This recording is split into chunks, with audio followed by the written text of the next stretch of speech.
ಅದು ನೀವ್ ಯಾವತ್ತೂ ಈ ರೀತಿ ಎಲ್ಲೂ ಸ್ಟೇ ಆದವ್ರಲ್ಲ. ಎಲ್ಲಾದ್ರೂ ಹೋದ್ರು ಎಷ್ಟೇ ಲೇಟ್ ಆದ್ರೂ ಮನೆಗೆ ರಿಟರ್ನ್ ಬಂದ್ಬಿಡ್ತಿದ್ರಿ. ಬಟ್ 2 ದಿನದಿಂದ ನೀವು ಇಲ್ಲಿ ಸ್ಟೇ ಆಗಿರೋದು ನೋಡ್ತಿದ್ರೆ ನನ್ಗೇನೋ ಸ್ಟ್ರೇಂಜ್ ಅನಿಸ್ತಾ ಇದೆ. ಏನೋ ಆಗಿದೆ ಅಂತ ಅನಿಸ್ತಿದೆ. ನಿಮ್ ನಡವಳಿಕೆ ನನ್ಗೊಂಥರ ಏನೋ ಡೌಟ್ ಬರ್ತಿದೆ ಅಮ್ಮ. ಅಮ್ಮ, ಇಸ್ ಎವ್ರಿಥಿಂಗ್ ಓಕೆ? ಏನಾದ್ರೂ ಸಮಸ್ಯೆ ಇದ್ರೆ ಹೇಳಿ ಅಪ್ಪ. ಯಾಕಂದ ಹಾಕಿ ಹೇಳ್ತಾ ಇದ್ಯಾ? ಆತರ ಏನಿಲ್ಲಮ್ಮ. ಇಲ್ಲ, ಅದ್ ಯಾಕೋ ಗೊತ್ತಿಲ್ಲ, ನನ್ಗೆ ಹಾಗ ಅನಿಸ್ತು ಮನೇಲೇನೋ ಸಮಸ್ಯೆ ಆಗಿದೆ ಅಂತ. ಅದಕ್ಕೆ ಕ್ಲಾರಿಫೈ ಮಾಡ್ಕೋತಾ ಇದ್ದೀನಿ. ಏನಾದ್ರೂ ಇದ್ರೆ ಹೇಳಿ. ನಿಮ್ಗೆ ಆ ಮನೇಲಿ ಏನಾದ್ರೂ ಪ್ರಾಬ್ಲಮ್ ಇದ್ರೆ ನೀವು ಇದೇ ಮನೆಗೆ ಬಂದಿರ್ಬೋದು. ಇಲ್ಲಿ ಯಾರಿಗೂ ಏನು ಸಮಸ್ಯೆ ಇಲ್ಲ.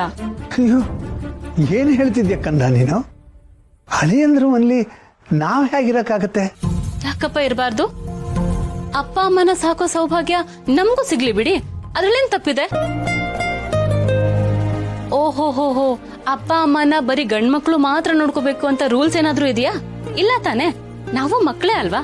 ಅಯ್ಯೋ, ಯಾಕಮ್ಮ ಹಾಗೆಲ್ಲ ಮಾತಾಡ್ತಿದ್ಯಾ? ಆತರ ಎಲ್ಲ ಏನು ಇಲ್ಲ, ನಾವು ಆರಾಮಾಗಿದ್ದೀವಿ.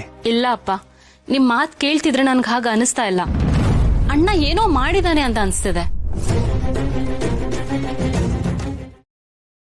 Download ShareChat.